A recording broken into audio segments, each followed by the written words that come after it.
This is the tale of how, twice, my life was completely upended. My name is Julie. I suppose I ought to begin at the beginning. Larry and Joanna David, my devoted parents, welcomed me into the world in a little suburban town. My mother was a nurse and my father was a journalist. Despite our lack of wealth, we were content. Before I was 14, my life was essentially regular, but after that, everything changed. My folks were traveling home after a dinner party on a rainy Friday night. The phone rang as my grandmother and I were watching a dumb cartoon at home. I will always remember the shiver I got when I heard my grandmother sobbing quietly in the kitchen. The days that followed were a haze. They informed us that Mom had perished in the collision instantly. Dad almost made it out alive. He was only a shadow of the man I knew when I eventually saw him in the hospital. The doctor claimed he would never be able to walk again since his legs were crushed. He muttered, "Julie," and reached for my hand. "I'm so sorry, my love. I'm so sorry." Why he was apologizing was beyond me. A drunk motorist had struck their automobile, and it wasn't his fault. However, as I grew older, I came to understand that he felt regret for the state of our life, the hardships we would encounter, the loss of my mother, and the father he believed he could no longer be. However, my father, Larry David, was more resilient than he knew. He poured himself into his profession after leaving the hospital and acclimating to life in a wheelchair. He had always been a gifted writer, but now he put all of his effort into his work as an editor at the main newspaper in the city. Dad made sure I had everything I needed as I started to reach adolescence. He urged me to live as normal a life as possible, make friends, and join clubs. In actuality, though, I liked hanging around with him. He assisted me with my homework, we debated books, and we watched classic films together. Dad insisted that I go away to school when it came time for college. "You need to spread your wings, kiddo," he stated. "Don't stress over me. I'll be all right." Despite my hesitation, I knew he was correct. I then left for college. I studied accounting at the State University of New York. I met Emma there, and she ended up being my best friend. I got to know Paul, Emma's second cousin. When I informed Paul about my dad, he didn't bat an eye, and he was amusing and nice. In fact, he and Dad clicked immediately when they first met, connecting over their mutual appreciation of old rock. Paul told me later, "Your dad is cool, and you're incredible for caring for him throughout the years." I was glowing on the inside, but I attempted to hide it. I felt for the first time since the accident that perhaps, just possibly, I could lead a typical life someday, one filled with laughter, love, and even a family of my own. Following graduation, everything began to fit together like a puzzle. Paul began working as a long-haul truck driver, and I was hired by the local tax agency. Before he proposed to me on a cool autumn evening in the park where we had our first date, we dated for 4 years. Although I was ecstatic, I had to clarify one thing. "Yes, Paul, but I'm unable to abandon my father. I'm needed by him." "I wouldn't have it any other way," Paul remarked with a broad smile. "We'll all share a home. The 3 of us can fit in your dad's flat, right?" The wedding was modest but exquisite. To give me away, Dad insisted on wheeling himself down the aisle. Not a single dry eye was present. I had the impression that I was living out a fantasy as I stood there holding Paul's hand. However, there are villains in every fairy tale, and mine were my sister-in-law Olivia and mother-in-law Maria. I could tell they disapproved of me as soon as I met them. "So your father is handicapped." Maria wrinkled her nose as if she had a terrible odor when she requested at our first meeting. "He's disabled," I corrected, trying to stay calm. "But he works as an editor?" "How nice," she interrupted, clearly not interested. Then she turned to Paul and asked, "Are you sure about this? There are so many nice girls from good families." I felt my face flush with anger and embarrassment, but Paul immediately defended me. "Mom, Julie, is from a good family. Her dad's disability doesn't change that. I love her, and that's all that matters." That shut Maria up, but I could still see the disapproval in her eyes. Olivia, following her mother's lead, was just as cold toward me. After the wedding, true to his word, Paul moved in with Dad and me, and our life settled into a comfortable routine. I'd go to work at the tax office while Paul was on the road for days at a time. When he was home, we'd all have dinner together. But whenever Maria and Olivia visited, the atmosphere in our home changed. They acted like they owned the place, barely acknowledging Dad's presence. Once I overheard Maria whispering to Olivia, "It's a shame. Paul could have done so much better. Now he's stuck with this girl and her crippled father. What if they have children? Can you imagine the genes?" I was furious, but I kept quiet for Paul's sake. I tried to keep the peace, but it was getting harder and harder. One evening, after a particularly tense visit from Maria and Olivia, I broke down in tears. Paul found me in our bedroom, crying. Hey, he said, pulling me into his arms. "What's wrong?" "Your mom and sister," I sobbed. "They hate me. They think I'm not good enough for you because of Dad." Paul's face hardened. "That's ridiculous. You and your dad are my family now. If they can't accept that, it's their problem, not ours." His words comforted me, but I couldn't shake the feeling that this was just the beginning of our troubles with Maria and Olivia. As the months went by, Paul's trucking business began to grow. He was always on the road, traveling across the country in his big rig. I missed him terribly when he was gone, but I focused on my work at the tax office and spent my evenings keeping Dad company. One crisp autumn evening, as I was helping Dad into bed, Paul called. His voice crackled with excitement over the phone. "Julie, I've been thinking," he said. "How would you feel about buying a townhouse? It would be easier for your dad to move around in a wheelchair. He could spend more time outside. Plus, you could have a garden, something to keep you busy when I'm on the road." The more he talked, the more I liked the idea. I glanced at Dad, who was pretending not to be listening. "What do you think, Dad?" I asked, putting the phone on speaker. Dad's eyes lit up. A garden would be nice, he admitted, and it would be easier to get outside. That settled it. Over the next few weeks, we threw ourselves into house hunting. We finally found the perfect place, a spacious townhouse with wide doorways, a roll-in shower for Dad, and a beautiful backyard. Taking out a mortgage was scary, but with Paul's income, mine, and the rent from Dad's old apartment, we managed to make it work. We moved in on a sunny Sunday in spring, and I'll never forget the look on Dad's face as he wheeled himself out onto our new patio. "This is perfect, sweetie," he said, his eyes misty. "Thank you." We spent the next few months settling in and making the place our own. I planted a small vegetable garden, and Dad would sit outside for hours, enjoying the sunshine and fresh air. It was peaceful, almost perfect. Then we decided to have a housewarming party. We invited friends, colleagues, and yes, even Maria and Olivia. The party was in full swing when they showed up, fashionably late as usual. They walked in, looking around with barely hidden envy. As we walked through the house, I could see Maria thinking about something. When we reached the master bedroom, she turned to me with a sly smile. "You know, Julie," she said quietly, "this would be perfect for Paul and me. Why don't you send your father to a nursing home? Then I could move in here." I felt like I'd been slapped. "Excuse me." I managed to say, "Oh, don't look so shocked." Maria continued, "Your father isn't well. He's not a whole person anymore, is he? He doesn't need all this luxury. A nursing home would be more than enough for someone in his condition." Before I could respond, Maria marched out to the patio, where Dad was talking with some guests. To my horror, she grabbed the handles of his wheelchair and started pushing him toward the driveway. "Maria," I shouted, running after her. "What are you doing?" She sneered. "If he won't go to a nursing home, he can stay outside. That's what you wanted, isn't it? For him to be outdoors."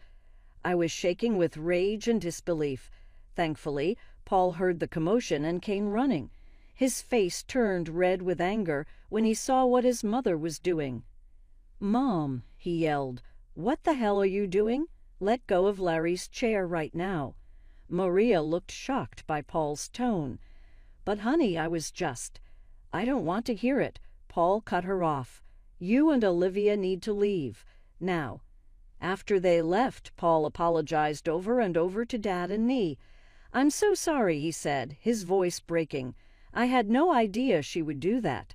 I'm just so sorry." Dad reached out and patted Paul's hand. "It's not your fault, son," he said gently. "Some people just can't understand." Life settled into a new routine after that incident. Maria and Olivia kept their distance, which was fine with me. Paul focused on his work, taking on more long-haul routes to help pay for our new home. I split my time between my job at the tax office, taking care of our home, and looking after Dad. 4 years passed quickly. Our life became comfortable and predictable. Paul was on the road most of the time, but when he was home, our little family was happy. Dad's health was stable, and he seemed content spending his days in the garden or working on his editing from home.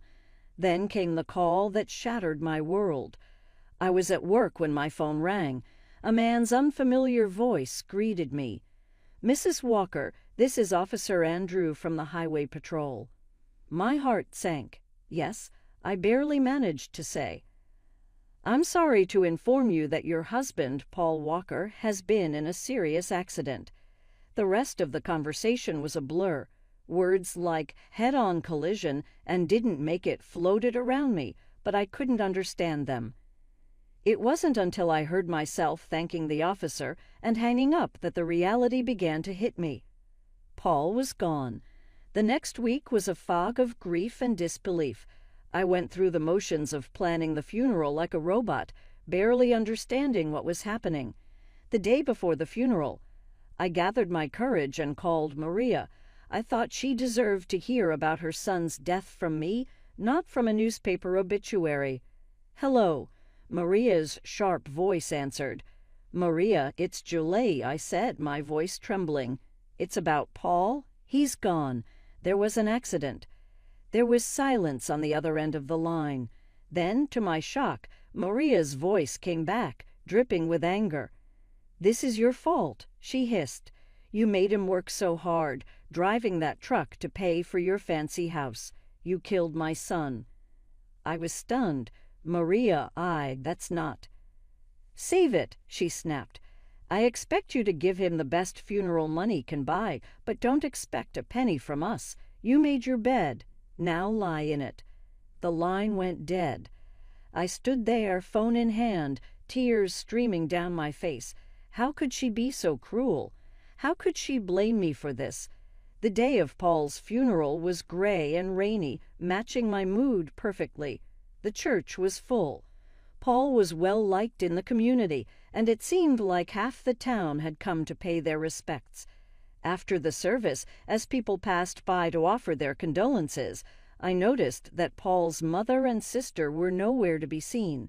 They hadn't even bothered to show up for their own son and brother's funeral. Dad reached out and squeezed my hand. "It's their loss, sweetie.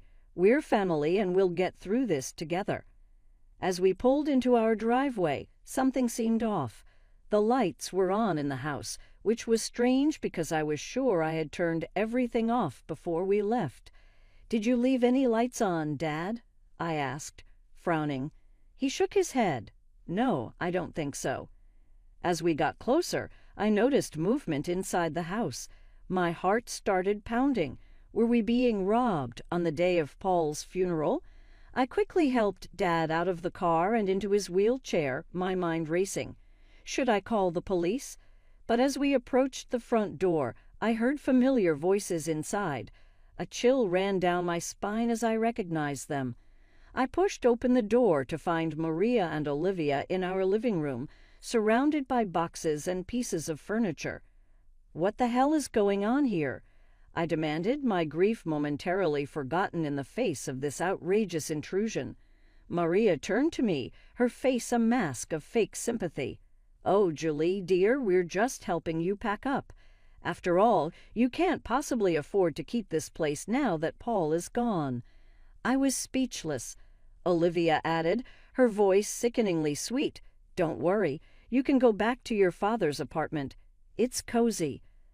I could feel the anger building inside me. "Get out," I said, my voice low and dangerous. "Get out of my house. Right now." Maria had the nerve to look offended. "This house belongs to us now. All of Paul's property does. We're his family, after all." "Like hell you are," I exploded. "Where were you today? At his funeral? Oh, that's right. You couldn't be. We're busy making arrangements." Bothered to show up, Maria waved her hand dismissively. "We were busy making arrangements. Now be a good girl and start packing. We'll meet you out by. Be a good girl and start packing. Tomorrow." I couldn't believe what I was hearing. These women hadn't shed a tear for Paul, hadn't even attended his funeral, and now they were trying to kick us out of our home.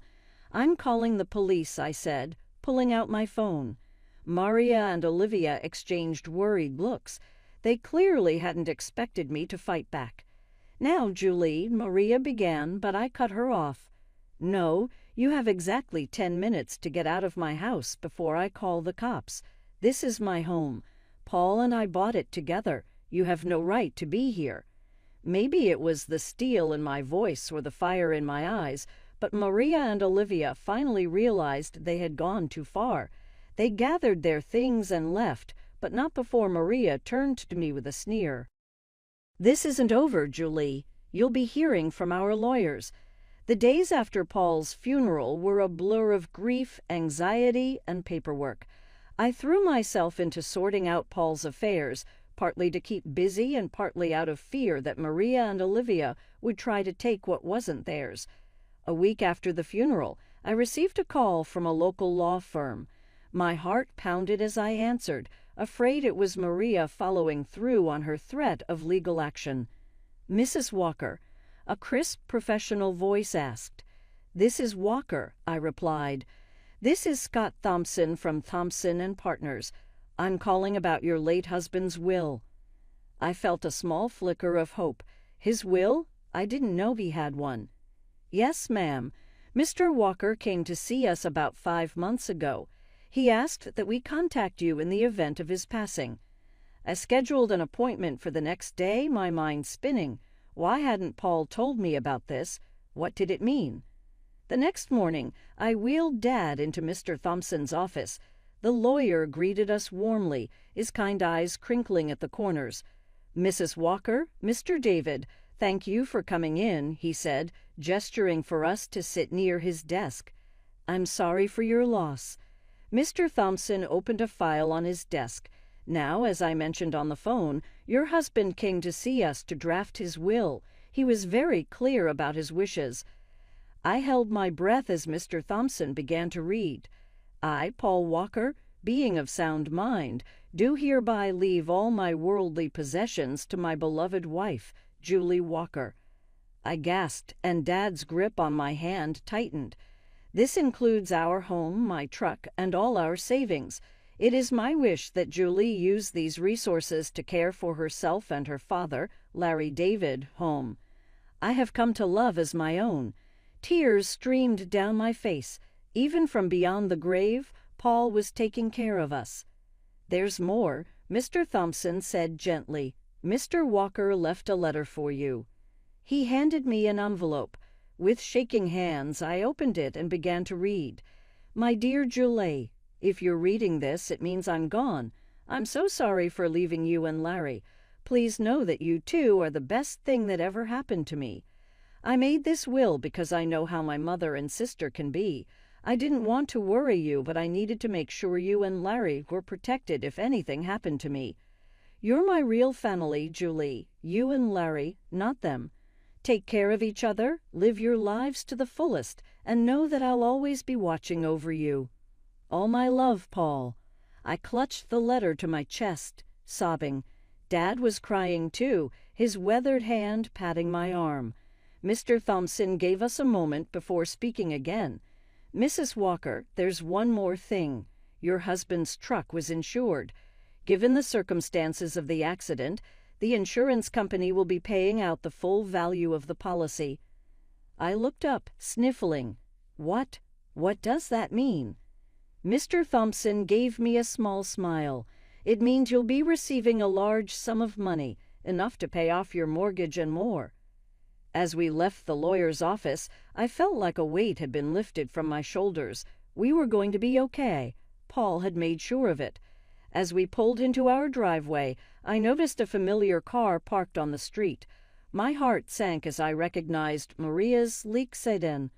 "Oh no," I muttered. "What now?" Sure enough, Maria and Olivia were waiting on our front porch. But this time I wasn't afraid. I had Paul's letter in my pocket and the strength of his love in my heart. "Julie," Maria began as we approached, her voice sickly sweet, "we need to talk about Paul's estate." I stood tall, looking her straight in the eye. "No, Maria, we don't. Paul left everything to me. It's all legal and official. And do you want to know why? Because we were his real family, not you. Now, please leave. You're trespassing on my property." For once, Maria was speechless. Olivia tugged at her arm, whispering urgently. With one last venomous glare, they got in their car and drove away. The weeks after our meeting with the lawyer were busy. I threw myself into settling Paul's affairs, grateful for the distraction from my grief. The insurance payout came through, and just as Mr. Thompson had said, it was enough to pay off our mortgage with plenty left over. One afternoon, as I was going through Paul's desk, I found a small notebook. Curious, I opened it and saw pages filled with his messy handwriting. It was a journal of sorts, full of his thoughts and plans for our future. Thinking about starting a college fund for our future kids. One entry read, "Want to make sure they have the best start in life." My heart clenched. We had talked about having children someday, but had decided to wait until we were more financially stable. Now, reading Paul's private hopes and dreams, I felt a fresh wave of grief wash over me. "Oh, Paul," I whispered, holding the notebook close. We had so many plans. That night, I tossed and turned, unable to sleep. My mind kept drifting to the journal, to the future we'd never have. When I finally drifted off, I dreamed of Paul. He was smiling, holding out his hand to me. "It's okay, Julie," he said in my dream. "Everything's going to be all right." I woke up the next morning feeling different. I couldn't quite figure out what it was, but something had changed. As I got ready for work, a wave of nausea hit me, and I barely made it to the bathroom in time. The morning sickness didn't go away in the days that followed. At first, I thought it was just stress and grief, but a small voice in the back of my mind suggested something else. After a week of this, I found myself in the pharmacy, staring at pregnancy tests. With trembling hands, I bought one and hurried home. The 5 minutes I waited for the result felt like the longest of my life. When I finally looked at the test, there were 2 clear blue lines. I sank to the bathroom floor, overwhelmed by a mix of emotions: joy, fear, grief, and hope all swirling together. "Julie," Dad's voice came through the door. "Everything okay in there?" I opened the door, tears streaming down my face. Dad's expression changed from concern to alarm. "What's wrong, sweetie?" he asked. I held up the test, my hand shaking. "I'm pregnant, Dad." I fell into his arms, sobbing. He held me, stroking my hair like he used to when I was a little girl. "It's okay," he murmured. "It's going to be okay. You're not alone, Julie. And this baby is a gift, a piece of Paul that will live on." His words hit me deeply. This baby was a part of Paul, a continuation of our love. Suddenly the fear began to fade, replaced by a strong determination. "You're right," I said, wiping my eyes. "This baby is a gift, and we're going to be okay." Dad smiled, his eyes crinkling at the corners. "That's my girl. Now let's get you something to eat. You're eating for 2 now, after all." As we headed to the kitchen, I felt a sense of hope growing inside me. The road ahead would be challenging, but with my father by my side and Paul's child growing inside me, I knew we could face anything. As my belly grew with our child, I found strength I never knew I had. Dad was my rock, always there with a kind word or a helping hand. We settled into a new routine, just the two of us, eagerly waiting for the arrival of the newest member of our little family. One sunny afternoon, as I was tending to the garden Dad and I had planted together, I heard a car pull up.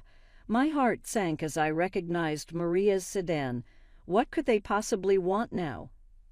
I walked to the front of the house, one hand instinctively resting on my swollen belly.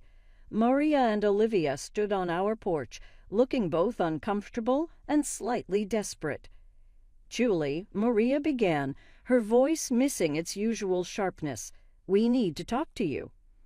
I raised an eyebrow but said nothing, waiting for her to continue. Olivia spoke up, her eyes darting around nervously.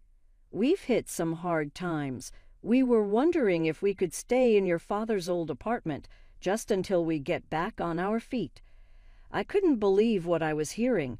After everything they had put us through, they had the nerve to ask for more.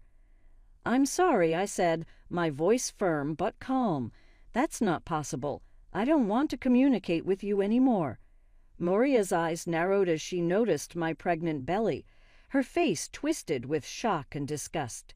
"You're pregnant," she spat. "Already? You little prostitute. I can't believe you've already found a new man. Paul's body isn't even cold in the ground." I felt a surge of anger, but I pushed it down. I didn't bother explaining that it was Paul's child. I didn't want my baby to have such a grandmother and aunt. Instead, I smiled, a small, secretive smile that seemed to unsettle Maria even more. "My personal life is none of your concern," I said calmly. "Now I think it's time for you to leave." Maria looked like she wanted to say more, but something in my expression must have stopped her. She turned on her heel, grabbing Olivia's arm. I watched as they drove away, feeling a sense of peace wash over me.